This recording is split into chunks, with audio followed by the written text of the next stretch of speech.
Boa noite. Eu falei para vocês não virem, mas você veio, que bom que você está aqui. Se você é um visitante, seja muito bem-vindo, é uma grande alegria para nós receber vocês aqui. Sintam-se em casa. Aqueles também que nos acompanham através das redes sociais, em várias partes do Brasil e do mundo, sejam todos bem-vindos. Nós estamos muito felizes hoje, porque estamos começando uma nova série de mensagens, um tema muito importante, chamado Jesus Fake. Por que esse tema, Jesus Fake?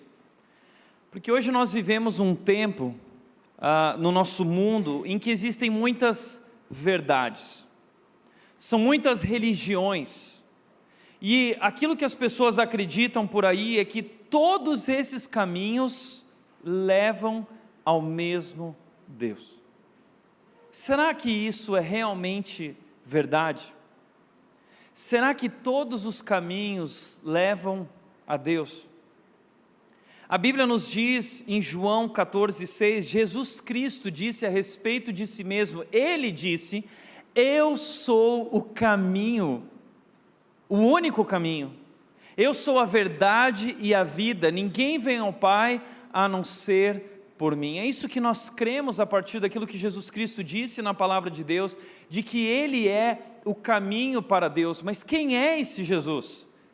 Esse Jesus, as pessoas acreditam em Jesus diferentes por aí, cada religião apresenta uma versão do seu Jesus. Então qual é o verdadeiro Jesus? Nós queremos apresentar isso, a série é sobre isso.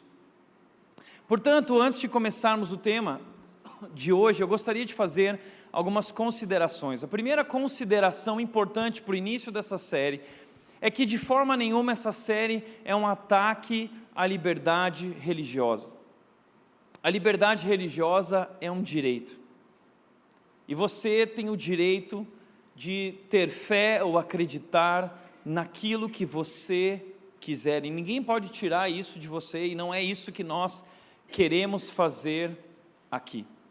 Mas pelo fato de termos liberdade religiosa, como igreja, nós temos a nossa fé, nós sabemos aquilo que nós cremos, e essa série é sobre isso, é sobre falar aquilo que nós cremos, sobre o verdadeiro Jesus. Esse é o objetivo. O objetivo é expor a verdade sobre Jesus, o verdadeiro Jesus. Em terceiro lugar, o problema é que a fé em algo errado levará você ou te levará ao lugar errado. Entenda isso. Acreditar numa coisa vai te levar numa direção, acreditar em outra coisa te levará em outra direção. Então acreditar em algo errado te levará ao lugar errado. A sua fé, aquilo que você acredita, determina a direção da sua vida e o futuro da sua vida. Por último, nós cremos que a Bíblia é a palavra de Deus e a verdade absoluta. Nós vivemos hoje um período do mundo chamado de pós-modernidade. E uma das marcas características da pós-modernidade é aquilo que é chamado de pluralismo. O que é um pluralismo? É um mundo onde existem muitas verdades. Não existe mais uma verdade absoluta, não existe mais uma única verdade. Cada um tem a sua própria verdade, cada um acredita no que quiser. E essas verdades, elas podem coexistir juntas. O problema é que isso não faz sentido nenhum. Porque se isso aqui é verdade, e isso aqui fala o contrário dessa verdade, então isso aqui está se contradizendo, não é possível que haja duas verdades. Se isso é verdade, então isso aqui é falso. É por isso que nós queremos olhar para a Bíblia, a palavra de Deus, porque para nós cristãos, a Bíblia é a nossa fonte de autoridade. Essa série não é sobre aquilo que o Tiago acha, não é sobre aquilo que a Red acha, essa série é sobre aquilo que a palavra de Deus diz. E eu, como pastor, eu não posso falar, eu não posso afirmar nada que não está na Bíblia. A autoridade está na Bíblia, é a nossa fonte de autoridade, ela é a verdade. O meu papel aqui é apresentar a verdade. Por isso, se durante a série, se durante o tema de hoje, você se sentir de alguma forma desconfortável com aquilo que vai ser colocado aqui, porque o que eu vou mostrar não é o que o Tiago está dizendo, mas é o que Deus está dizendo. Então, se você se sentir de alguma forma ofendido, sinta-se ofendido por Deus, ok? Se você ficar de bico, se você ficar chateado, não fique chateado comigo, fica chateado com Deus, porque a palavra é dele. Foi ele quem escreveu e a palavra é a opinião dele. Então fique chateado com a opinião de Deus. Mas por outro lado, deixa eu te falar uma coisa. Aqui na nossa igreja, na nossa comunidade, nós temos muitas pessoas vindas de outras religiões e como elas são bem-vindas entre nós. É uma grande alegria para nós receber os espíritas aqui, católicos aqui. Nós temos uma porção de espíritas e católicos e pessoas que são ateus, agnósticos, que estão querendo estudar mais sobre a palavra de Deus, compreendendo a verdade. Vocês são muito bem-vindos aqui e vocês são muito amados por nós. Sinta-se em casa, esse é o seu lugar.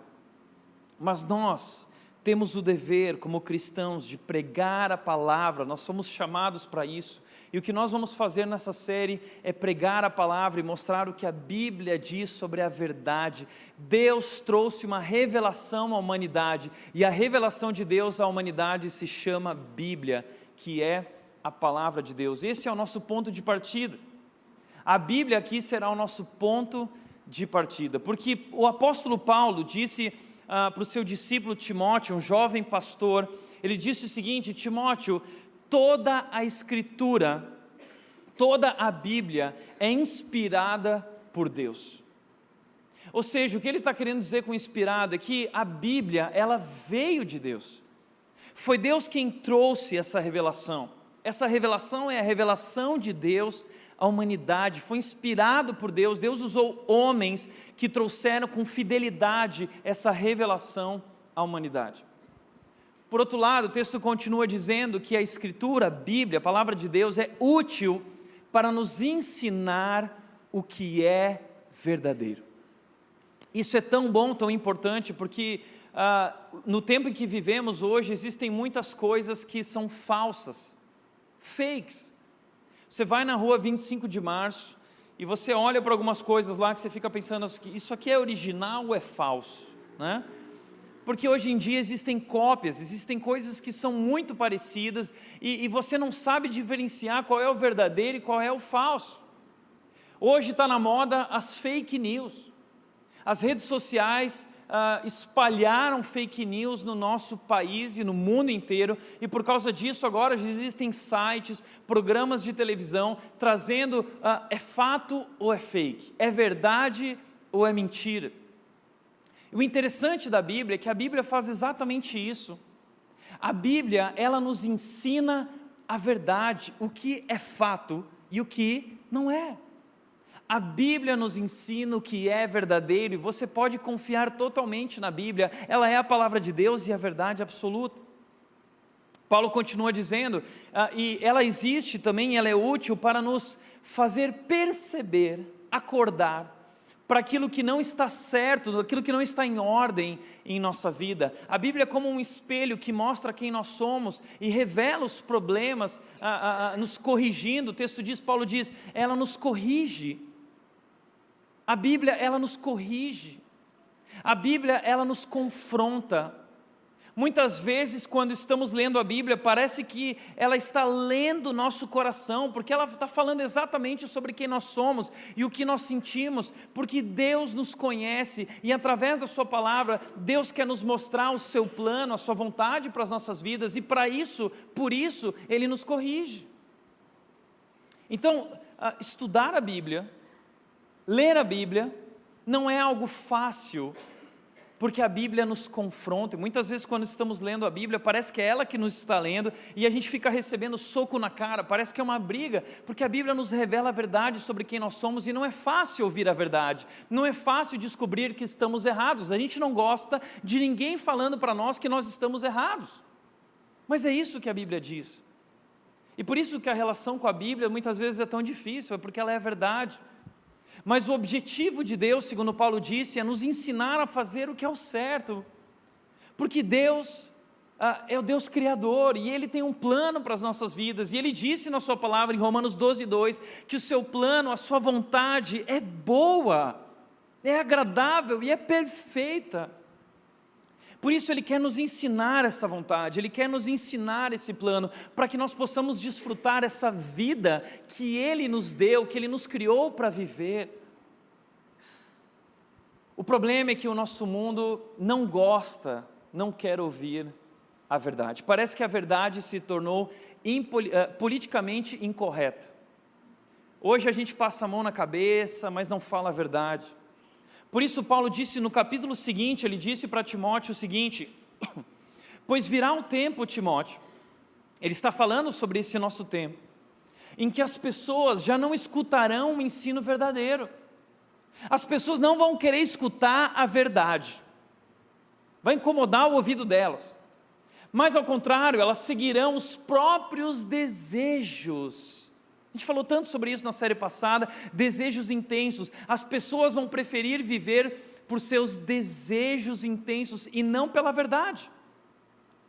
Veja lá, quando frases são ditas como, só faz sentido se for sentido. Então, o mundo hoje vive pelos seus próprios desejos, aquilo que eles querem, aquilo que eles desejam, e assim então, buscam de acordo com os seus desejos, mestres que lhes digam apenas aquilo que agrada os seus ouvidos. As pessoas estão procurando, as pessoas que vão falar aquilo que elas querem ouvir, aquilo que é gostoso de ouvir, rejeitarão a verdade e correrão atrás de mitos, ilusões e histórias, coisas falsas que são engano, mas é aquilo que elas querem ouvir.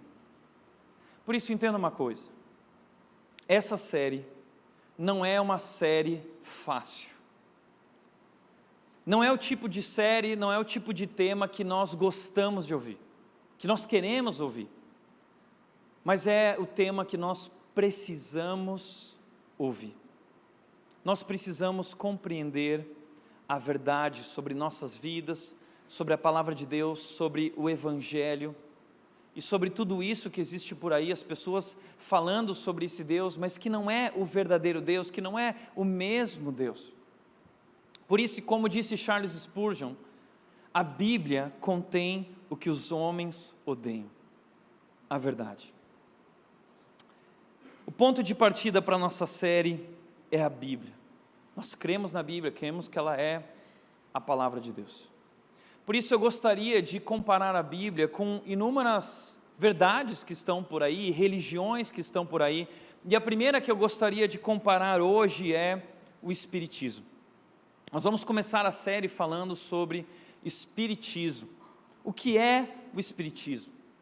O Espiritismo, ele surgiu, de acordo com os espíritas kardecistas, ele surgiu em Nova York no século XIX, em 1847, uma família chamada Fox, de sobrenome Fox, se mudou para Nova York, e as filhas desse casal, começaram a ver coisas sobrenaturais acontecendo e fenômenos, e as mesas, elas começavam a flutuar, e eram mesas girantes, é o fenômeno chamado por eles de fenômeno das mesas girantes, e essas meninas, elas também conseguiam fazer os objetos se mexerem, elas chamaram os pais, e os pais viram aquilo, os pais ficaram assustados e curiosos, e quiseram começar a estudar mais daqueles fenômenos, então mais pessoas começaram a unir a esse grupo de pessoas que foi se interessando pelo assunto, até que isso naquele momento explodiu nos Estados Unidos, na Inglaterra e na França, muitos interessados em estudar esses fenômenos, porque eles descobriram, eles entenderam, que aqueles fenômenos sobrenaturais nada mais eram do que os mortos, os espíritos dos mortos tentando se comunicar com as pessoas. Então eles queriam estudar aquilo e entender a mensagem que eles estavam tentando comunicar. Foi nesse momento, quando chegou na França, que um educador francês, ele decidiu estudar os fenômenos. Um pedagogo muito conhecedor de filosofia, de ciência, seguidor do darwinismo, do evolucionismo. Ele foi até uma sessão espírita e ele viu com seus próprios olhos a mesa levantando e girando e os fenômenos, e de repente os espíritos começaram a falar com ele, trazer uma mensagem para ele. E qual foi a mensagem que os espíritos trouxeram para ele? Ele se chama Leon Hippolyte e ele recebeu o nome de Allan Kardec, que é o nome de um poeta celta de séculos atrás, e os espíritos dos mortos revelaram para ele que ele tinha sido escolhido para uma missão. A missão de trazer uma nova revelação, a última revelação de Deus para a humanidade. Então ele troca o nome dele para Allan Kardec, e ele começa então, ele se torna um médium, e ele começa então a traduzir as vozes dos espíritos, ele começa a escrever, e é em 1858 que é formada a Sociedade Espírita, e então eles publicam o primeiro livro dos espíritos. Allan Kardec publicou 5 livros inspirados pelos espíritos superiores. O primeiro livro, o Livro dos Espíritos, em 1858, que é considerada a Bíblia dos Espíritas. Depois ele publicou o Livro dos Médiuns, depois ele publicou o Evangelho segundo o Espiritismo, depois ele publicou Céu e Inferno, e depois ele publicou a Gênese e os Milagres e Predições do Espiritismo. 5 livros que ele publicou, dentre aqueles mais famosos do Espiritismo, que são seguidos por eles, e segundo eles, Allan Kardec recebeu essa revelação dos espíritos superiores. Quem são os espíritos superiores? Nada mais são do que os espíritos dos mortos que vieram revelar a verdade e trazer a verdade à humanidade. É uma mistura, o espiritismo então se tornou uma mistura de filosofia, evolucionismo, budismo, esoterismo. Então, o que Allan Kardec fez foi dar um tom racional, aparentemente racional e lógico, inteligente, para esse movimento do espiritismo e do ocultismo, algo que sempre existiu, mas eles tornaram isso algo da alta sociedade. A questão é que o espiritismo na França, na Inglaterra, nos Estados Unidos, não foi muito longe. Ainda existem adeptos do espiritismo nesses lugares, mas não tanto quanto no Brasil. Foi no Brasil que o espiritismo encontrou o cenário, o ambiente perfeito para ele crescer. Então, o espiritismo no Brasil, o último censo revelou que existe no Brasil a maior comunidade espírita do mundo. Se nós formos contar todas as vertentes do espiritismo, como o espiritismo kardecista, a Umbanda, o Candomblé, então, de fato, o Brasil é o país mais espírita do mundo. Eu não sei se você sabe disso, mas o Rio Grande do Sul é o estado mais espírita e envolvido com o ocultismo do Brasil. Tá? Apesar disso, os espíritas kardecistas, eles não gostam de ser misturados com a Umbanda e com o Candomblé. Por quê? Porque o espiritismo kardecista, segundo eles, é mais recente, surgiu na França e é ciência. Segundo eles, é ciência e religião e filosofia.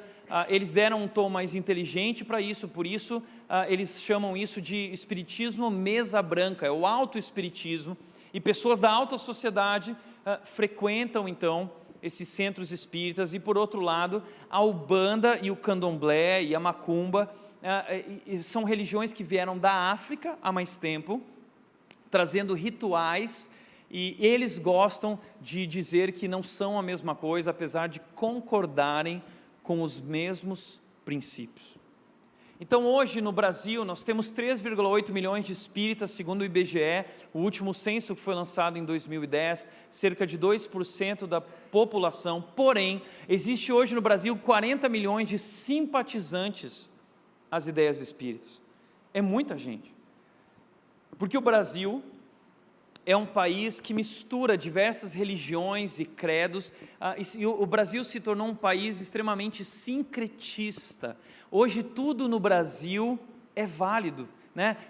No Brasil hoje está na moda esse negócio de é o mesmo Deus, todos os caminhos levam para Deus, e o interessante é que o Espiritismo ele instiga a curiosidade, porque os médiuns eles dizem que podem também prever o futuro, e você pode se comunicar com os mortos, então isso instiga as pessoas, esse misticismo, esse esoterismo. Então as pessoas, elas procuram, e existem muitas pessoas que misturam o catolicismo com o espiritismo, tem pessoas no meio evangélico que também se dizem espíritas, mas será que isso realmente combina?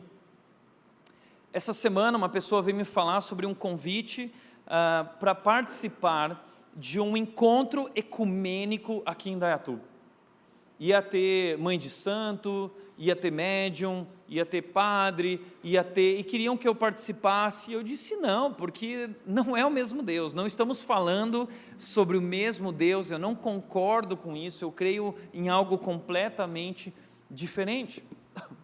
Bom, 40 milhões de simpatizantes, e aqui no Brasil, Chico Xavier foi o ícone do espiritismo. Ele já morreu, mas ele se tornou o ícone do espiritismo.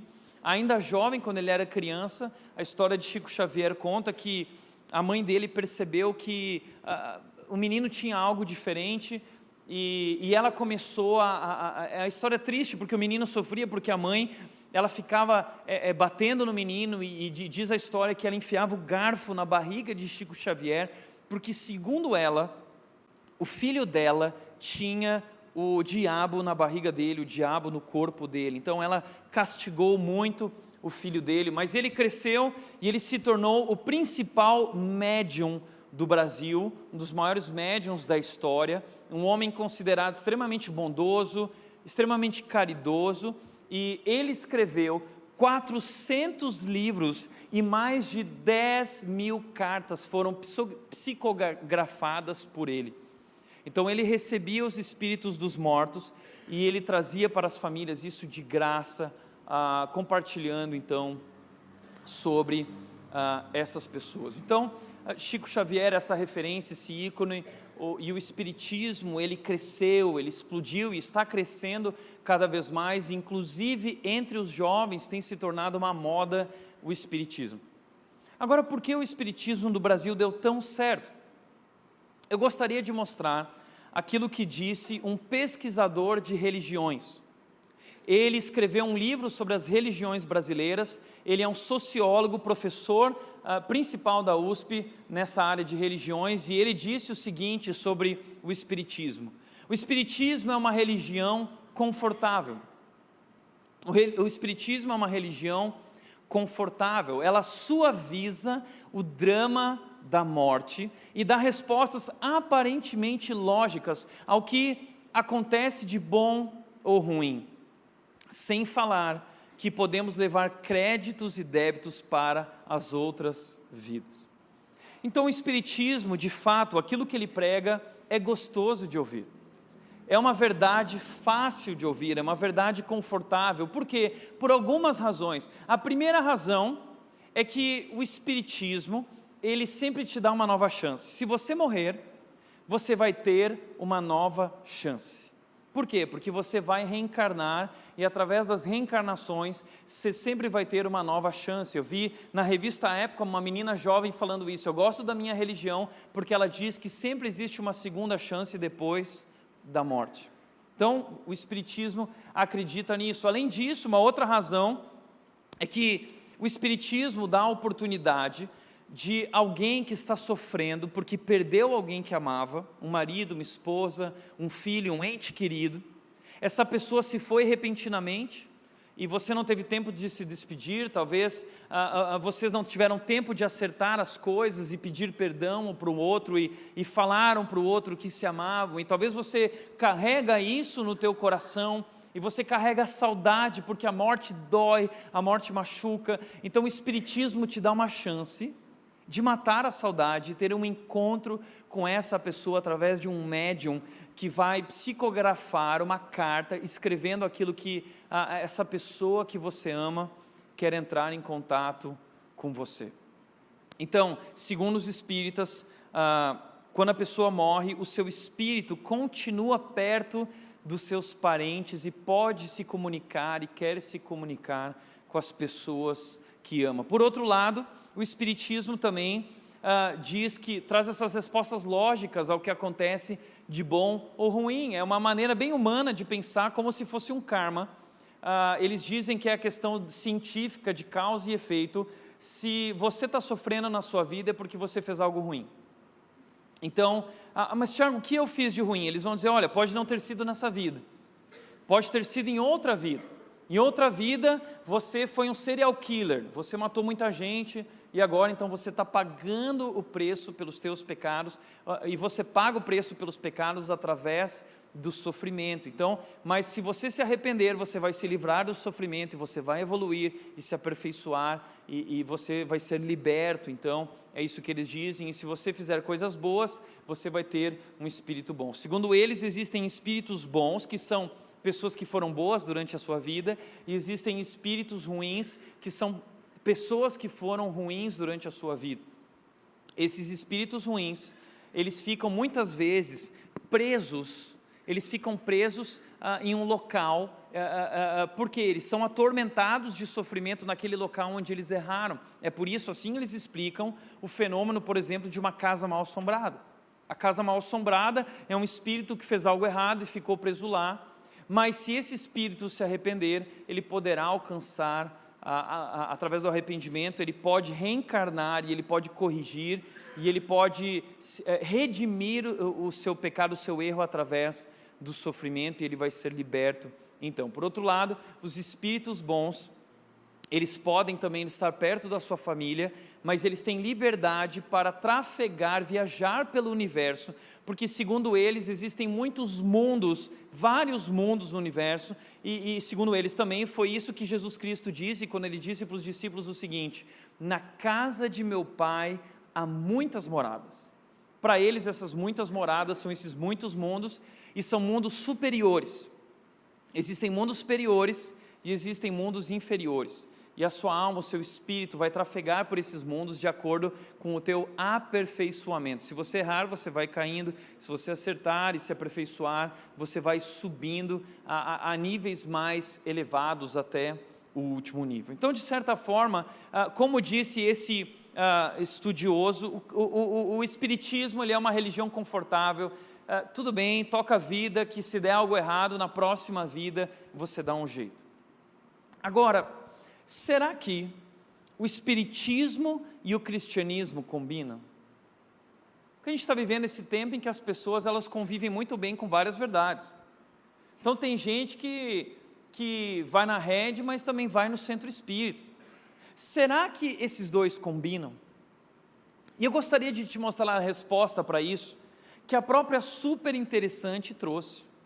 A Super Interessante está falando, e a Super Interessante buscou o próprio Flávio Pierucci, estudioso das religiões brasileiras, professor, sociólogo da USP, e ele disse o seguinte a respeito do Espiritismo. Veja o que ele disse: o Espiritismo não é uma religião cristã. Ele está dizendo, o Espiritismo não tem nada a ver com a religião cristã. Os espíritas, na verdade, utilizam o cristianismo para se legitimarem.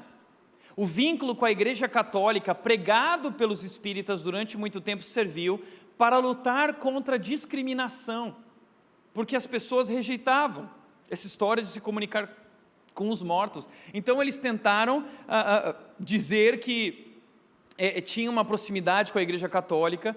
Segundo ele, o Espiritismo faz força para não parecer uma religião exótica. É por isso que você vai ver católicos que se dizem: eu sou um católico não praticante espírita. É por isso que você vai ver centros espíritas aqui na região, chamado Centro Espírita Menino Jesus, Centro Espírita Madre Teresa. Então é muito parecido, mas apesar de serem parecidos, cristianismo e espiritismo são coisas completamente diferentes, completamente opostas, e é impossível conciliar cristianismo e espiritismo. Deixa eu te mostrar porque eu quero te mostrar através de 3 pontos principais. Existem muitos que nós poderíamos tratar, mas não dá tempo. Eu quero te mostrar 3 pontos principais que mostram que cristianismo e espiritismo são coisas completamente opostas. Em primeiro lugar, a questão da revelação. A fonte de autoridade dos cristãos é a Bíblia, a palavra de Deus. E é na palavra de Deus que nós buscamos a verdade, e eu não posso afirmar nada que não está na Bíblia. Agora, para os espíritas, qual é a revelação e fonte de autoridade deles?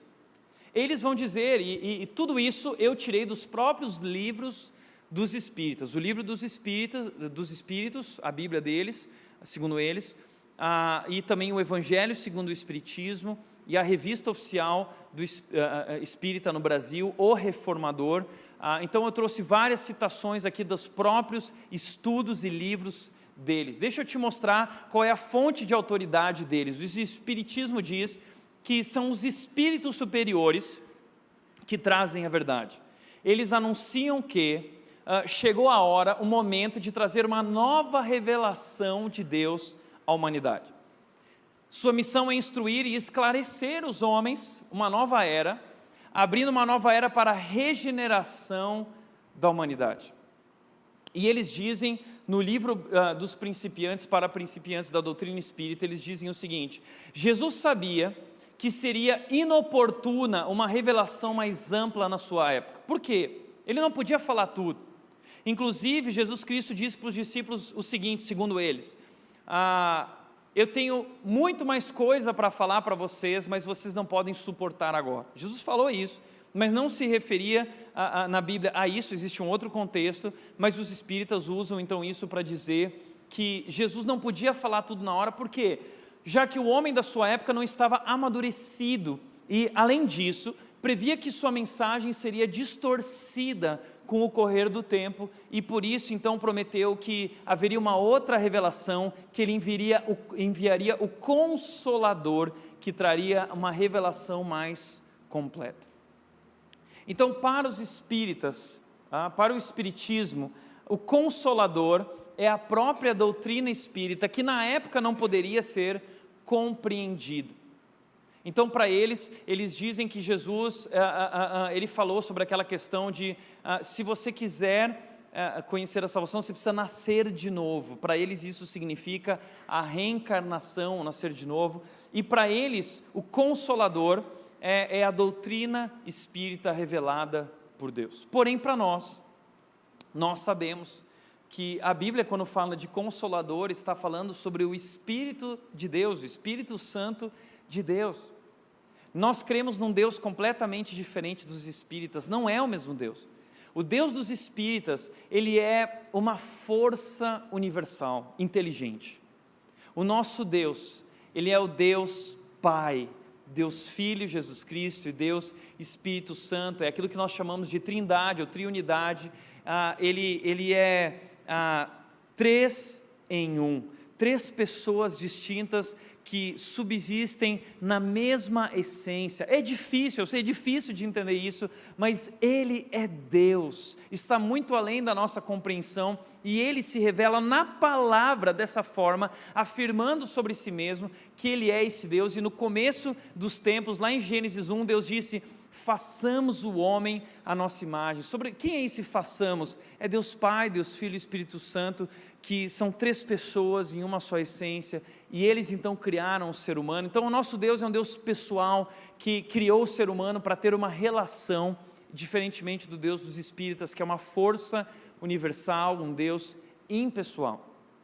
Então nós cremos que o Consolador, ele é o Espírito Santo de Deus. Jesus Cristo teve o seu momento, a sua função, ele veio ao mundo para dar a vida em nosso lugar, isso que nós cremos como cristãos. Ele é o Salvador do mundo, mas quando ele voltou para os céus, ele disse: agora eu vou enviar o Consolador, que é o Espírito Santo de Deus, e ele vai habitar em vocês. Então o Espírito Santo tem uma função, e ele vai nos guiar à verdade, diz Jesus Cristo. Então é isso que nós cremos, que é o Consolador.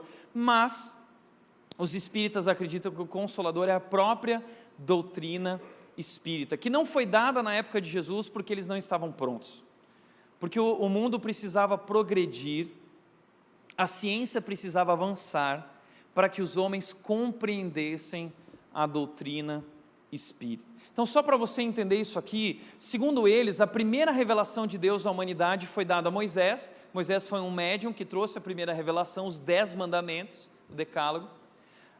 Depois, Jesus Cristo veio para complementar essa revelação, uma segunda revelação de Deus, onde ele explicou os 10 mandamentos, resumiu os 10 mandamentos em 2 mandamentos, e Jesus não falou tudo, eles não estavam prontos, então a principal revelação, essa terceira revelação, é onde chegou o momento certo na humanidade de compartilhar a verdade que iria libertar a humanidade, revelar a verdade para a humanidade. E essa revelação foi trazida através de Kardec. Segundo eles, os espíritos superiores escolheram então esse homem para trazer essa nova revelação à humanidade. Então, como que isso aconteceu, esse processo de escrever essa revelação? Foi escrito por ordem e sob ditado dos espíritos. Então, a ordem foi dos espíritos dos mortos, e os espíritos dos mortos ditaram o que Kardec precisava falar para estabelecer os fundamentos dessa nova filosofia racional, segundo eles, lógica, porque era um movimento ali do modernismo, da racionalidade. Então eles trouxeram um tom científico e pode ver que o espiritismo acredita na evolução das espécies, no darwinismo, que era uma coisa que estava muito na moda na época. E quem foram os espíritos que trouxeram essa mensagem? Entre os espíritos, diz a introdução, o Prolegômenos do Livro dos Espíritos, diz que entre os espíritos que cooperaram para a realização dessa obra, vários viveram em diversas épocas da Terra. São os espíritos dos mortos que viveram épocas diferentes. E aí o Livro dos Espíritos é assinado com os seguintes nomes. Os seguintes espíritos escreveram, segundo ele: Platão, Sócrates, Apóstolo João, Agostinho de Hipona e o Espírito de verdade, que é o Espírito de todos os mortos, trazendo à tona a verdade de muitos outros que são mortos, que não são conhecidos e por isso não tiveram o nome deles escritos nesse livro. Então essa é a revelação do Espiritismo, essa é a fonte de autoridade do Espiritismo. Agora deixa eu te mostrar o que o cristianismo acredita, o que a Bíblia diz, qual é a nossa revelação e a nossa fonte de autoridade, que é a palavra de Deus. A primeira coisa que ela diz é que a Bíblia é muito clara, condenando a comunicação com os mortos. A Bíblia condena a comunicação com os mortos. Deuteronômio 18, 10 e 11, Moisés disse o seguinte: não permitam que alguém do povo, Moisés sendo usado por Deus, escreveu isso, não permitam que alguém do povo pratique adivinhação, use encantamentos, interprete agouros, envolva-se com bruxaria, lance feitiços, atue como médium ou praticante do ocultismo, ou consulte os espíritos dos mortos. Então a primeira coisa que eu quero te dizer é que no Espiritismo não há nada de uma nova revelação. Não existe nenhuma novidade no Espiritismo. Sabe por quê? Porque o Espiritismo sempre existiu. O ocultismo, a consulta aos mortos, aos espíritos superiores, sempre existiu. Esse texto foi escrito 2000 anos antes de Jesus Cristo, 1500 anos antes de Jesus Cristo. O povo de Israel saiu do Egito, e lá no Egito existiam muitos deuses, e eles tinham médios e consultavam os mortos, e os povos na terra de Canaã, onde Israel precisou expulsar aqueles povos para tomar a terra de Canaã, eles tinham essas práticas de consultar os mortos. Aliás, um parênteses, quando a Bíblia diz o seguinte, para não gravar no seu corpo nenhum sinal, aquele versículo que usam lá em Levítico contra a tatuagem, na verdade o contexto ali é outro. As pessoas tatuavam, deuses, espíritos dos mortos, tatuavam nos seus braços, e é por isso que a Bíblia condena, porque as pessoas adoravam esses espíritos superiores, os espíritos dos mortos. Olha que interessante. Mas a Bíblia, ela condena qualquer contato com os mortos, ou consulta, ou praticante do ocultismo. A Bíblia é clara contra isso. E por que Deus é contra? A Bíblia diz que Deus odeia, é detestável ao Senhor quem pratica tal coisa. Não fica chateado comigo, quem está falando é Deus. Ele detesta quem pratica tal coisa, não é comigo o seu problema, é com ele. Ele odeia, tá bom? Por que ele odeia? Por que Deus odeia quem pratica tais coisas? Sabe por quê? Porque primeiro, Ele é o Deus único e verdadeiro. E Ele mesmo disse, não adorem outras coisas, não entreguem o coração de vocês a qualquer outra coisa que não seja eu sou a fonte de vida.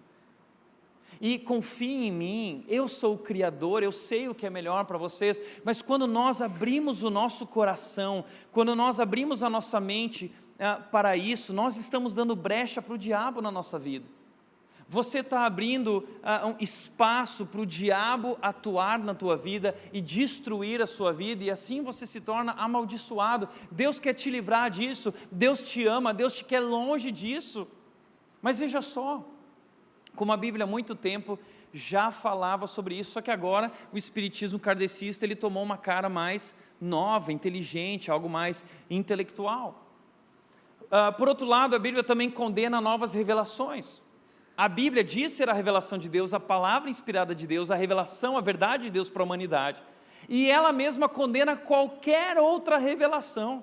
Veja o que o apóstolo Paulo, um dos escritores da Bíblia que foi usado por Deus, olha o que ele disse: que seja amaldiçoado qualquer um, incluindo eu mesmo, incluindo nós apóstolos, ou mesmo um anjo do céu, que anunciar boas novas diferentes, anunciar uma verdade diferente, o evangelho diferente de Jesus, das que nós anunciamos. Repito, eu vou repetir, isso é grave.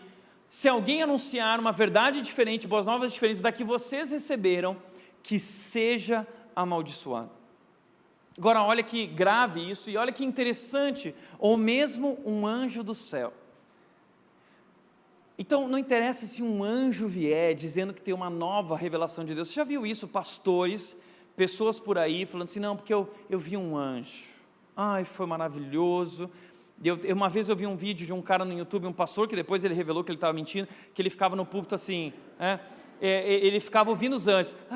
Aí ele falou isso, e todo mundo, a igreja encheu, né, porque ele estava falando com o anjo. Então as pessoas têm esse costume de dizer, eu tive uma revelação, um anjo, eu vi um anjo, o anjo falou comigo. Aí foi tão lindo ver aquele anjo. Deixa eu te falar uma coisa, se essa foi a tua experiência com o anjo, o que você viu não foi um anjo, tá? Sabe por quê? Porque todas as vezes na Bíblia em que um anjo apareceu, as primeiras palavras do anjo foram, não tenha medo. Para Maria foi assim, não tenha medo, Maria. Para Gideão foi assim, não tenha medo. Para José foi assim, não tenha medo. Para todos foi assim, não tenha medo. A primeira frase do anjo. Por quê? Porque imagina você estar dormindo, de repente você abre os olhos e tem um bicho de 6 asas em cima de você. Não é uma experiência assim, ai que lindo, ai, um anjo. Você vai tomar um susto, vai ficar apavorado. Então, graças a Deus, eu nunca vi um anjo, tá? Graças a Deus eu nunca vi um anjo, não quero ver, tá? Mas o que a Bíblia está dizendo é que mesmo que um anjo do céu traga uma nova revelação, você não deve acreditar. Por quê?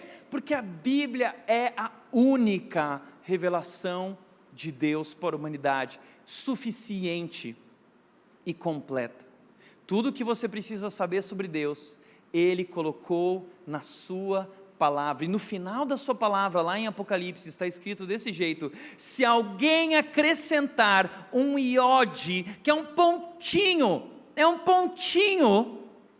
se alguém acrescentar qualquer coisa na minha palavra, que seja maldito, que seja amaldiçoado. Por quê? Porque está completo, não é necessário mais nada. Então, Tiago, de onde vem essas revelações desses espíritos? De onde que vem isso? Se, por exemplo, uma vez eu fui lá, eu já ouvi pessoas falando isso, e quando eu me comuniquei com o médium, ele trouxe exatamente detalhes da minha vida pessoal, do meu relacionamento com aquela pessoa. Como ele saberia? Como pode ser isso? A Bíblia diz de onde vem isso. A Bíblia diz que são espíritos enganadores,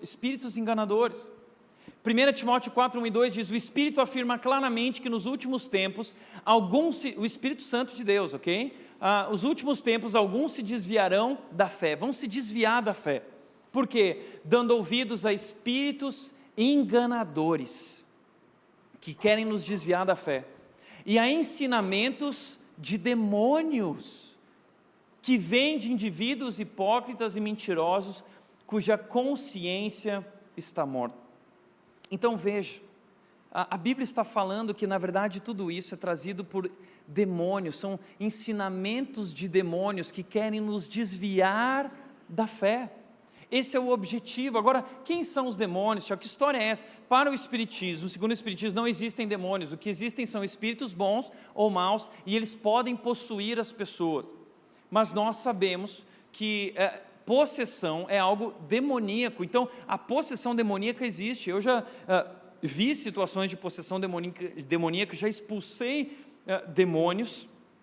E você sabe quando realmente é um demônio ali, e quem são esses espíritos, Tiago? São anjos caídos. O que aconteceu? A Bíblia fala que Deus criou os anjos, e Deus criou Lúcifer para ser o modelo da perfeição. Lúcifer era um grande anjo, maravilhoso, e o problema de Lúcifer foi que ele se encheu de orgulho, e ele se rebelou contra Deus, querendo ser Deus de si mesmo, ensimesmado. É por isso que nós chamamos isso de síndrome de Lúcifer. Esse é o principal orgulho, a vaidade, a gente ensimesmado, a gente olha muito para si mesmo, e é isso que o diabo gosta de nos fazer viver essa síndrome também de Lúcifer, de ser cheios de si mesmo. E ele, cheio de si mesmo, ele convenceu 1/3 dos anjos do céu, bilhões de anjos. Diz a Bíblia que ele convenceu a segui-lo contra Deus, como inimigos de Deus. Esses são os espíritos enganadores, e eles vieram para a terra. Lá em Gênesis nós temos esse encontro de Eva e Adão com Lúcifer no jardim, dizendo o seguinte, querendo desviá-los. É isso que é o pecado, é errar o alvo, é um desvio. Então o objetivo de Lúcifer é desviar a humanidade de Deus. Deus nos criou para viver com Ele, e Lúcifer quer nos desviar numa outra direção, e por isso que ele engana. A tarefa dele, ele é o pai da mentira, diz a Bíblia, ele é o pai da mentira, não existe verdade nele, e o que ele faz é enganar, ele arma ciladas. Foi o que ele fez com Adão e Eva. Por isso, esses são os demônios. Eu lembro que eu vivi uma experiência na Praça da Sé, lá em São Paulo, há muitos anos atrás, quando eu estudava teologia. E eu fui para a Praça da Sé com os amigos, a gente tinha um trabalho com música, com teatro, e nós íamos falar sobre Jesus, pregar o Evangelho na Praça da Sé em São Paulo. E eu tinha lá minhas dúvidas se daria certo, se as pessoas iam parar para ouvir naquela correria de São Paulo. De repente, a minha amiga começou a escrever um desenho mostrando quem era Jesus no quadro, e umas 400 pessoas pararam naquele lugar. Foi impressionante, de arrepiar. E aí naquele momento, uma mulher saiu do meio da multidão, uma mulher muito grande. Ela saiu caminhando de braços abertos na frente do quadro, e ela tapou o quadro, e a minha amiga que estava pregando no microfone, e ela começou a gritar na frente do quadro, eu amo Jesus, e aí nós corremos lá, ok, você ama Jesus, mas nós trouxemos a mulher para o lado, e na hora que nós botamos a mulher para o lado, essa mulher virou e fez assim, ó, com os olhos virados, e ela levantou o dedo do meio. Eu não vou levantar o dedo do meio para vocês, tá? Eu amo vocês. Ela levantou o dedo do meio, ela fazia assim para a multidão, assim, ó. E ali a minha vontade era sair correndo, né? Mas ali naquele momento, eu descobri a tarefa do diabo. Qual é? Desviar o nosso foco. Ele quer nos desviar da nossa adoração a Deus, ele até usa o nome de Jesus, ele fala que ama Jesus, mas o que ele quer desviar o nosso foco do verdadeiro Jesus. É isso que esses espíritos fazem, eles são enganadores, são ensinamentos de demônios. Isso já existia naquela época na igreja de Gálatas, quando Paulo está falando, mesmo que um anjo do céu venha, sabe por quê? As pessoas estavam trazendo novas revelações, não, porque um anjo me disse. A Bíblia condena isso. São espíritos enganadores. Veja só o que a Bíblia diz. Paulo continua dizendo em 2 Coríntios 11, 13 e 15, esses indivíduos, pastores, líderes, que estão pregando uma nova revelação, algo diferente da palavra. Quem eles são? São falsos apóstolos, obreiros enganosos disfarçados de apóstolos de Cristo. Não está falando só de outras religiões, está falando do movimento evangélico. Muitos pastores estão pregando por aí o que a Bíblia não afirma. A Bíblia é a nossa fonte de autoridade, e se eu falar algo aqui que não está na palavra, o teu dever é se levantar e falar: Tiago, isso não está na palavra. Porque os pastores de hoje usam a desculpa assim: você não pode falar porque você vai tocar no ungido do Senhor. O cara já distorceu o texto bíblico. O ungido do Senhor não tem nada a ver com isso. A tua tarefa é confrontar os falsos mestres, assim como Paulo confrontou pessoas que estavam trazendo novas revelações e desviando as pessoas para um outro foco, numa outra direção que não Deus. Muitas vezes a tarefa do diabo é trazer Jesus e mais alguma coisa. Que a salvação está em Jesus, mas ele adiciona Jesus e mais isso, Jesus e mais aquilo. Essa é a característica de várias seitas por aí, como por exemplo, os Mormons, eles acreditam em parte da Bíblia, mas eles também acreditam no livro dos mortos, no livro dos Mormons, que foi escrito por Joseph Smith. Os Adventistas, eles acreditam na Bíblia, acreditam nos livros escritos de Ellen White. É a Bíblia, Jesus e mais alguma coisa. É Jesus e o sábado. Jesus, você está entendendo? Adiciona alguma coisa. Isso é extremamente pernicioso, tá? Esses indivíduos são falsos apóstolos, enganadores, disfarçados de apóstolos de Cristo, mas não me surpreendo. Por quê? Porque até mesmo Satanás se disfarça de anjo de luz. Até mesmo o diabo se disfarça de anjo de luz. Não pense você que o diabo, ele tem 2 chifrinhos, ele é vermelhinho, ele tem um rabinho, né, com um triângulozinho na ponta, e ele tem um tridente, ele fica assustando as pessoas. Esse não é o diabo. O diabo se disfarça de anjo de luz. Por isso, se você quiser entender mais ou menos como é o diabo, nem vai ver, tá? Mas lá no Netflix tem uma série chamada Lúcifer, que é um diabo bonitão, gostosão. Tá? As mulheres se apaixonam por ele, e ele é bonzinho, né? Ele quer ajudar as pessoas, ele só vai pegar quem é ruim. Então o diabo ele se disfarça de anjo de luz. Gente, deixa eu te falar uma coisa. O diabo é astuto, ele é esperto, muito mais esperto que a gente. Lembre, ele foi criado por Deus como modelo da perfeição. Ele é incrivelmente poderoso, ele é incrivelmente cheio de astúcia. Ele já vive há milhares de anos, ele conhece o ser humano. Ele tem diversas estratégias, ele arma ciladas, ele é enganador, ele sabe como nos enganar. Ele sabe exatamente como fazer isso. E ele faz. Por isso, não é de admirar que os seus servos demônios, espíritos enganadores, também finjam ser servos de justiça. Você acha que o diabo vai criar uma coisa totalmente contrária à Bíblia? Não, ele vai criar algo bonitinho. Faz sentido. Que bonito isso. Tudo é válido, tudo é legal. E o que importa é o amor. Mas que amor é esse? Né? A gente vai falar sobre isso no último capítulo da série, sobre esse falso evangelho do amor, que é um amor que é um pseudo-amor, não é um amor de verdade, é um amor desprovido da verdade. Isso não é amor. Espíritos enganadores. Agora, segundo ponto, que a Bíblia, o cristianismo e o espiritismo se contrapõem, é uma questão de reencarnação. O espiritismo, a sua premissa básica, a reencarnação, eles acreditam na reencarnação. O que é a reencarnação? O Evangelho segundo o Espiritismo diz: a reencarnação é a volta da alma ao espírito, à vida corporal, mas em outro corpo novamente formado para ele, que em nada tem em comum com o antigo. Então a pessoa morre. A morte não é algo ruim no Espiritismo, é apenas a passagem por uma outra vida, por um outro momento, um novo capítulo. A sua missão se encerrou e começa um novo momento, que pode ser tão bom quanto esse momento, e deve ser tão bom quanto esse momento que você teve.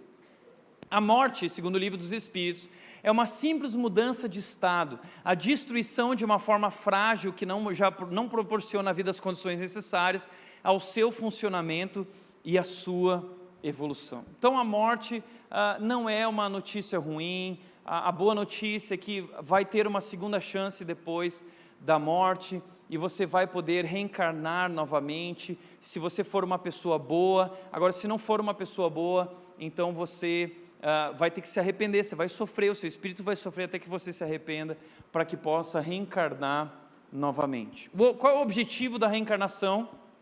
É a expiação, porque se você foi uma pessoa ruim, você vai ter a chance de melhorar, porque no Espiritismo cada um é redentor de si mesmo, salvador de si mesmo. Então, o objetivo da reencarnação é o aprimoramento progressivo da humanidade. A cada nova existência, o Espírito dá um passo no caminho do progresso, quando se despojou de todas as suas impurezas, não tem mais necessidades das provas da vida corporal.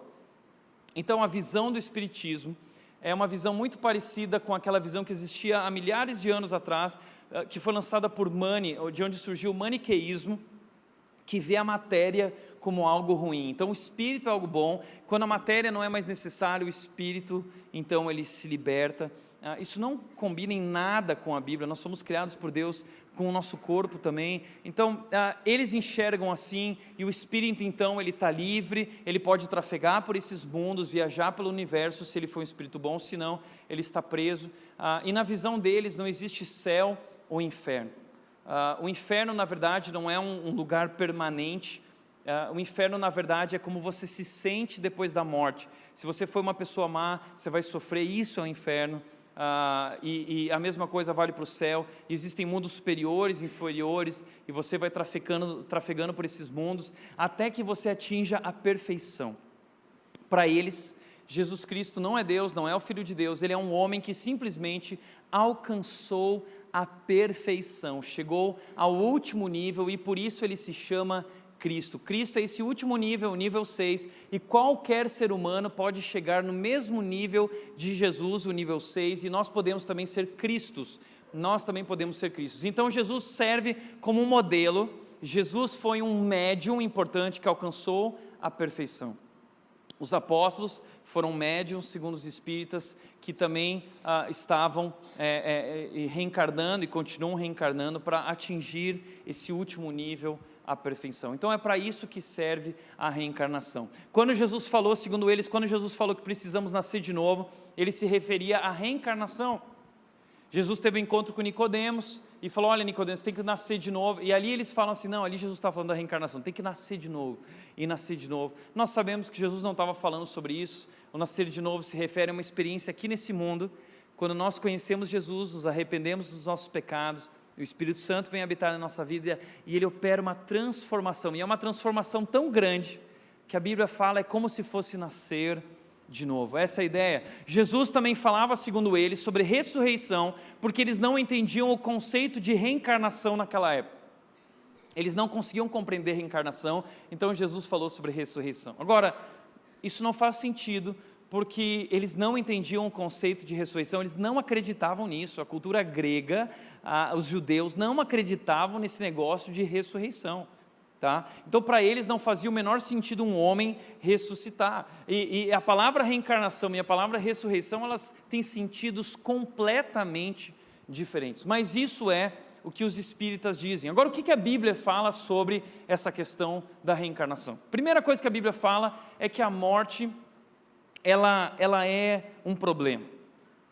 A morte é resultado do pecado, é consequência do pecado. Nós não fomos criados para a morte, nem para um sistema de reencarnação. Na verdade, a Bíblia mostra que nós somos criados para viver eternamente, vida, e fomos criados para viver com Deus. Mas Deus tinha um plano, e o plano de Deus era perfeito, e Deus disse: coma livremente de todas as árvores do jardim, exceto da árvore do conhecimento do bem e do mal. Se você comer desse fruto, certamente morrerá. Então o plano de Deus era perfeito, e Deus disse: olha, você pode comer de tudo, desfrutar de tudo, você é livre, mas só não coma dessa árvore do conhecimento do bem e do mal. E a pergunta é: por que Deus colocou essa árvore ali? Sabe por quê? Porque aquela árvore representa a liberdade do homem, o seu livre-arbítrio. Porque Deus não quer ter uma relação com o homem de escravo ou servo. Deus ama o homem e Ele quer ter uma relação com a humanidade. E não existe uma relação de amor, não existe verdadeiro amor sem liberdade. Não existe verdadeiro amor sem livre-arbítrio. E Deus dá uma oportunidade para o homem, mas Ele diz: não faça isso, porque se você fizer isso, certamente você morrerá. o homem e a mulher foram enganados pelo diabo, que dizia: mas que Deus é esse que não deixa vocês comer? Eva, segue o teu coração. Eva, não existe certo ou errado, existe o que te faz feliz. Ninguém pode dizer que você não pode, Eva. Você pode, se você quer, se faz sentido para você, se o teu coração deseja, então vá em frente. E eles foram em frente, e isso destruiu a humanidade, nos separando de Deus. O pecado então gerou a morte. O resultado do pecado é a morte. Não fomos criados para morrer, por isso que a morte machuca, a morte dói, a gente não foi criado para a morte. Veja o que diz Romanos 6,23, o salário do pecado, o resultado, a consequência do pecado é dura, é a morte. Mas, tem um mas nessa história, isso que é o Evangelho. O Evangelho, antes de ser uma boa notícia, ele é uma péssima notícia. Estamos mortos, condenados, mas a boa notícia é esse mas o presente, o dom gratuito de Deus é vida eterna em Cristo Jesus. Então a morte, ela é consequência desse erro, desse pecado, e nós morremos uma única vez. Não há uma segunda chance depois da morte, de acordo com a Bíblia. Hebreus 9, 27 e 28 diz: e assim como cada pessoa está destinada a morrer uma só vez, cada pessoa vai morrer uma só vez. E depois vem o julgamento. Também Cristo foi oferecido como sacrifício uma só vez para tirar o pecado de muitos. O que acontece depois da morte? A Bíblia diz que todos nós estaremos diante de Deus. Então, olha que interessante, dizem por aí que todos os caminhos levam a Deus, é verdade. Todos os caminhos levam a Deus no julgamento. Mas só um caminho nos leva a Deus como Pai, Jesus Cristo, é o que diz o texto, que foi oferecido como sacrifício, e em Jesus nós somos declarados inocentes quando cremos, porque Jesus assumiu o nosso lugar, Jesus pagou o preço pelos nossos pecados. Por isso morremos uma única vez, e existe então vida eterna ou morte eterna. Mateus 25, 46, Jesus está trazendo uma parábola falando sobre o futuro, o fim dos tempos, e ele diz: aqueles que não creram e que não viveram como Deus os chamou para viver, eles irão para o castigo eterno, mas os justos irão para a vida eterna. Que justos? Aqueles que foram justificados salvos pelo sacrifício de Cristo, que creram em Jesus. Então a Bíblia, ela fala sobre essa questão de vida eterna e morte eterna. Ela fala sobre inferno, ela fala sobre céu. Os espíritas negam essa realidade de inferno e céu, dizendo que inferno é apenas o que a alma sente depois da morte. Mas olha o que Jesus disse, no mesmo capítulo, versículo 41, ele diz: em seguida o rei se voltará para os que estiverem à sua direita e dirá: fora daqui, malditos, para o fogo eterno, preparado para o diabo e seus anjos. Então a Bíblia fala claramente em diversos textos sobre o inferno. O inferno é uma realidade difícil de entender, mas a Bíblia diz que foi criado para os anjos e para o diabo, muito antes da fundação do mundo. Deus condenou o diabo e seus anjos porque eles se rebelaram, e um dia eles serão enviados para o fogo do inferno, e a Bíblia diz que todos aqueles que não creram, que não receberam Jesus como Salvador, serão enviados para o fogo eterno, lago de enxofre. E isso é tão triste, isso é tão triste, isso é tão pesado, mas é por isso essa série, porque nós queremos mostrar a verdade que liberta, a verdade que liberta. Paulo também disse em 2 Tessalonicenses 1, 7, 9, ele diz: na revelação do Senhor Jesus no futuro, quando ele vier do céu, virá com seus anjos poderosos em chamas de fogo, trazendo juízo sobre os que não conhecem a Deus, não se renderam a Deus e se recusaram a crer nas boas novas, na verdade do nosso Senhor Jesus Cristo.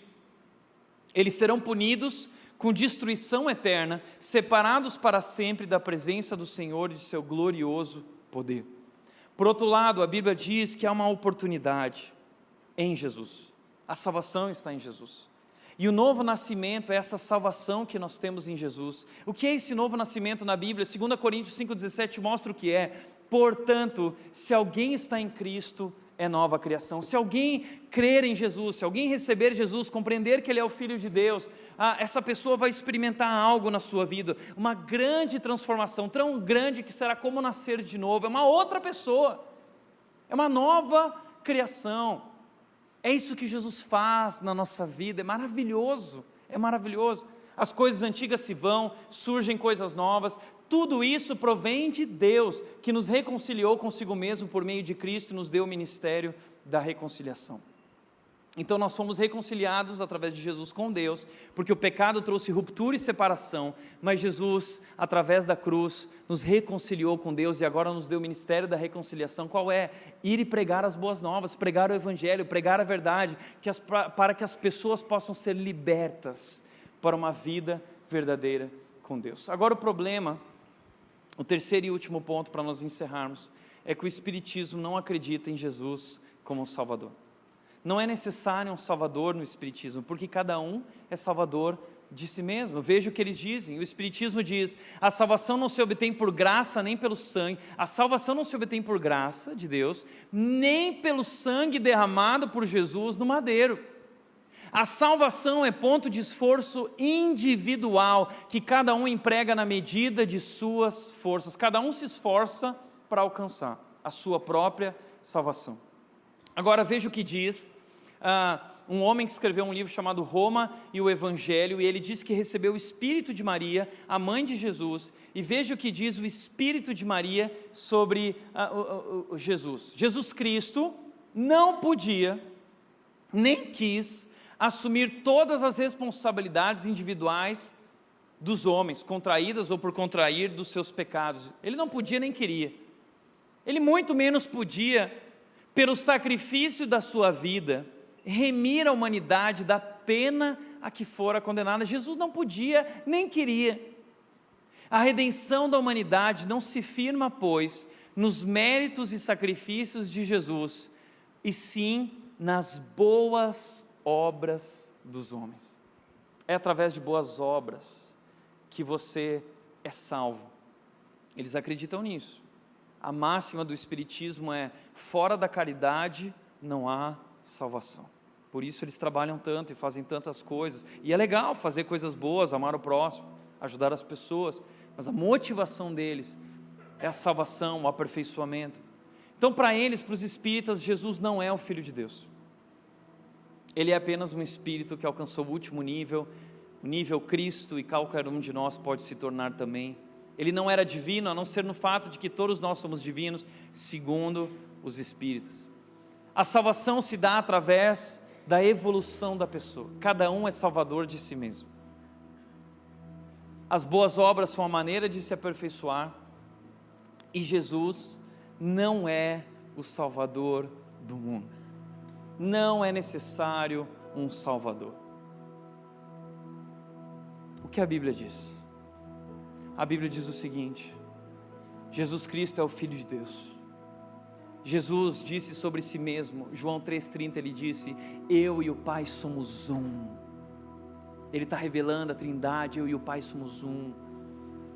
Em Mateus 16, ele pergunta para os discípulos: vocês estão vivendo comigo? O que as pessoas estão falando sobre mim? O que vocês acham sobre mim, agora que vocês me conheceram? E Pedro diz: tu és o Cristo, o Filho de Deus, o Filho do Deus vivo. Respondeu Jesus. Feliz é você, disse Jesus para Pedro, porque isto lhe foi revelado, não lhe foi revelado por carne ou sangue, mas pelo meu Pai que está nos céus. Você entendeu, Pedro? Eu sou de fato o Filho de Deus. Jesus Cristo disse o tempo todo: eu sou. Ele disse para aquela mulher samaritana: eu sou a água viva, no dia que você beber, você nunca mais voltará a ter sede. Então Jesus Cristo afirma sobre si mesmo ser Deus, o próprio Deus encarnado. Jesus Cristo é o Filho de Deus. Segundo, Jesus é o Salvador do mundo, porque quando ele compartilhou com aquela mulher samaritana a verdade, ela estava tão cheia, tão feliz, satisfeita. Ela volta falando para os samaritanos, eles voltam, passam um tempo com Jesus, e aí então os samaritanos dizem o seguinte, constatam o seguinte, depois de conhecer Jesus, eles dizem: então disseram à mulher: agora cremos, não apenas por causa do que você nos contou, mas porque nós mesmos o ouvimos, nós vimos, agora sabemos que Ele é de fato o Salvador do mundo. Ele é o Salvador do mundo, Ele é o Messias que nós esperávamos, Ele é o escolhido de Deus, Ele é o Cordeiro de Deus que tira o pecado do mundo. Ele chegou, Ele disse: está chegando a hora, na verdade já chegou. Ele chegou, Deus chegou para transformar todas as coisas e nos libertar do poder da morte e do poder do pecado. Por isso, para os espíritas, você paga o pecado com sofrimento. Para o cristianismo, o pecado foi pago por Cristo na cruz, na sua morte. Jesus pagou o preço pelo pecado. Efésios 1, 7, 8 diz: nele, quem Jesus, nele temos a redenção, a salvação, por meio do seu sangue, o perdão dos pecados. O seu sangue nos purifica do pecado, de acordo com as riquezas, de acordo com essa graça de Deus, a qual Deus derramou sobre nós. Jesus pagou o preço. Jesus fez o que eu não podia fazer, o que você não podia fazer, o que nós não éramos capazes de fazer, a salvação que não éramos capazes de alcançar. Jesus Cristo é Deus que veio ao mundo, esvaziou, se humilhou e se rendeu na cruz e morreu a nossa morte. E Isaías 53 diz: ele foi esmagado na cruz pelas nossas transgressões e pecados. Ele pagou o preço, ele é o sacrifício. E a salvação agora é um presente de Deus. Efésios 2 continua dizendo, 4 e 5, todavia, nós pecamos. Estávamos mortos, diz o começo do capítulo 2 de Efésios, estávamos mortos, condenados, escravos dos nossos desejos. Mas aí a palavra mais bonita da Bíblia, todavia, a história não acabou assim, porque um Deus cheio de amor não deixaria a história acabar assim. Deus, que é rico em misericórdia, cheio de misericórdia, cheio de amor, com grande amor com que nos amou, deu-nos vida com Cristo, quando éramos pecadores, estávamos mortos em transgressões. Pela graça vocês são salvos, é um presente de Deus. É um presente, é de graça, Ele dá livremente para todo aquele que nele crê que Jesus Cristo é o Filho de Deus e o Salvador do mundo. Mas para o Espiritismo, isso é um absurdo. O Evangelho segundo o Espiritismo, na página 76, os Espíritos superiores dizem o seguinte: a graça é coisa que não existe, porque seria uma injustiça. Não é isso que parece? Faz sentido. É injustiça um justo pagar pelo injusto. É injustiça um injusto não sofrer a pena e o justo sofrer a pena no lugar dele. Isso não faz sentido, isso é um absurdo. Sim, é isso que a Bíblia diz, o Evangelho é um absurdo.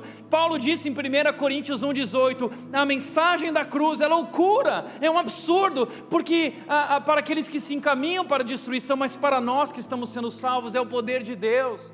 Porque nós entendemos que Deus é cheio de amor, que Ele nos amou e Ele fez com o seu poder aquilo que nós não éramos capazes de fazer, e Ele morreu na cruz e Ele venceu a morte com o seu poder, porque Ele é Deus, o único e verdadeiro Deus. Mas a sua graça é um absurdo, esse amor é um absurdo. Por que um homem faria isso, subiria na cruz? Por que Deus subiria naquela cruz e morreria sofrendo daquele jeito? Não é possível, isso é um absurdo. Por que Ele faria isso? Sabe por que Ele faria? Porque Ele te ama. A Bíblia diz, Jesus Cristo disse, porque Deus amou o mundo de tal maneira, Deus amou o mundo tanto, que enviou Jesus Cristo para dar a sua vida por todo aquele que nele crê, não pereça, não morra, mas tenha a vida eterna. Deus fez isso por amor. Deus ama você, e Ele não deixaria o pecado te levar para longe dEle. A morte não é mais a última palavra. Nós temos uma nova chance em Jesus, ainda nessa vida. Se cremos em Jesus, temos uma nova chance, e depois da morte não há mais como. Por isso, Efésios 2, 8 e 9 diz, pois vocês são salvos pela graça, por meio da fé. Mas como eu sou salvo então, Tiago? É pela fé, por meio da fé, crendo que Jesus Cristo de fato é o Filho de Deus, e deu a vida no seu lugar, se arrependendo dos seus pecados, e olhando para Jesus, e recebendo a salvação que vem dEle. Isso não vem de nós, isso não vem de vocês, é dom de Deus, é um presente de Deus, não por obras, para que ninguém se glorie. Não há nada que eu possa fazer para Deus me amar mais, não há nada que você possa fazer para Deus te amar mais ou menos. Entenda uma coisa, você é mais pecador do que você é capaz de entender. Mas você é mais amado por Deus do que você é capaz de imaginar. Deus te ama, Deus é cheio de amor, e Ele nos deu a salvação como um presente, não por obras. E Jesus Cristo, João 14,6 diz que Jesus, o Filho de Deus, que deu sua vida, o Salvador do mundo, Ele é o único caminho. E Ele disse em João 14,6, eu sou o único caminho, a verdade e a vida, e ninguém vem ao Pai a não ser por mim. Por isso a Bíblia diz, João 8,32 diz, conhecereis a verdade, e a verdade vos libertará. Jesus Cristo é a verdade, Jesus Cristo é o Filho de Deus, Jesus Cristo é o Salvador do mundo, e é Deus dizendo através dele, eu amo você. Por isso, para refletir e praticar, em primeiro lugar, a Bíblia é a palavra de Deus e a verdade absoluta. Não acredite em nenhuma outra revelação. Essa é a revelação. Deus ama você e Ele fez por você o que você não era capaz de fazer. A única coisa que nós merecíamos, se a salvação fosse por merecimento, nós já estaríamos no inferno. É a única coisa que nós merecemos, porque nós erramos, somos pecadores. Esse é o interessante do cristianismo, porque o cristianismo não é uma religião, porque as religiões elas falam sobre aquilo que você faz para merecer alcançar a salvação, e o cristianismo não fala sobre isso. O cristianismo fala sobre o que Jesus fez, o que Deus fez para nos salvar, e não há nada que eu possa fazer para Ele me amar mais ou menos, ou me receber. Ele me ama, Ele te ama, e nada vai mudar isso. Ele já declarou o amor que Ele tem por você, colocando o Filho dele sobre a cruz, no madeiro, derramando o sangue, sofrendo o seu corpo esmagado naquela cruz. Ele está dizendo, eu fiz isso por amor.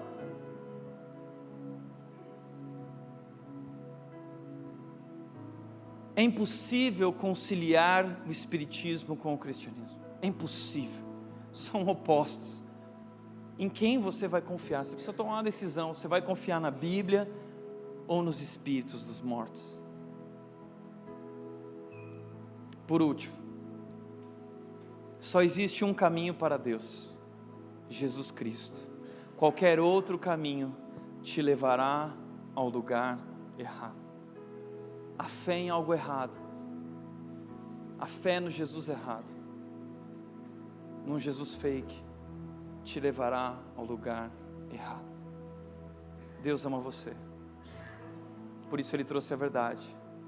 Conhecereis a verdade, e a verdade vos libertará. Amém? Feche os teus olhos.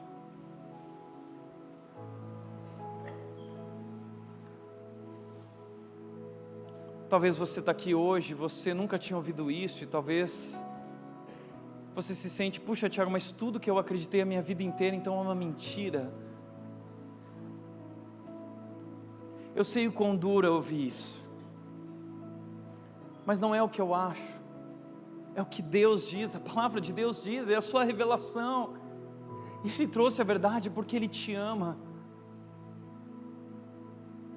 Eu quero dizer que não importa o que você acreditou até hoje, não importa o que você fez até aqui, há uma chance nesse momento. A Bíblia diz que todo aquele que crer será salvo. A Bíblia diz, se com tua boca confessares que Jesus Cristo é o Senhor, e se você crer que Ele ressuscitou dos mortos, você será salvo. A Bíblia diz, a todos que o receberam, deu-lhes o direito de se tornarem filhos de Deus. Você pode fazer parte da família de Deus. Jesus Cristo veio ao mundo para salvar você. Tudo que você precisa fazer é dizer, eu me arrependo dos meus pecados, eu entendi quem eu sou, e eu me rendo a esse Deus, eu o recebo em minha vida como Salvador. Eu quero que Jesus Cristo seja o meu Salvador. Eu creio que Ele é o Filho de Deus, o Salvador do mundo. Eu quero que Jesus Cristo seja Senhor na minha vida. Eu quero viver uma nova vida. Jesus, transforma a minha vida. Se você é católico, espírita, qualquer outra religião, ateu, eu quero dizer, nós amamos você. Que bom que você está aqui. O meu desejo é que Deus toque profundamente a tua alma, o teu coração, te mostrando a verdade sobre o Filho dele, o Salvador do mundo. E eu quero orar para vocês. Pai querido, eu oro nessa noite por cada um que está aqui, Deus. Assuntos difíceis, e só o teu Espírito Santo pode nos convencer de tudo isso, Deus. Ele é o Consolador. Por isso meu clamor é esse, Deus. Derrama o teu Espírito sobre nossas vidas, a vida daqueles que estão aqui, abrindo os olhos, livrando-os dessa cegueira espiritual para enxergar a verdade que está em Jesus Cristo, o Salvador do mundo, o nosso Senhor. E nós te agradecemos nessa noite aqui, Deus, porque o Senhor fizestes aquilo que não podíamos fazer. O Senhor enviou teu Filho Jesus Cristo ao mundo e Ele deu a vida em nosso lugar naquela cruz, e Ele venceu a morte, e hoje temos vida abundante, salvação, e temos a esperança de que viveremos eternamente na tua presença, na presença desse Deus tão grande e maravilhoso, que nos amou com um grande amor. É por isso que nós te agradecemos, Deus, e encerramos essa noite adorando o único Deus que merece a nossa adoração, e que merece o nosso louvor, e merece a nossa gratidão, em nome de Jesus, amém.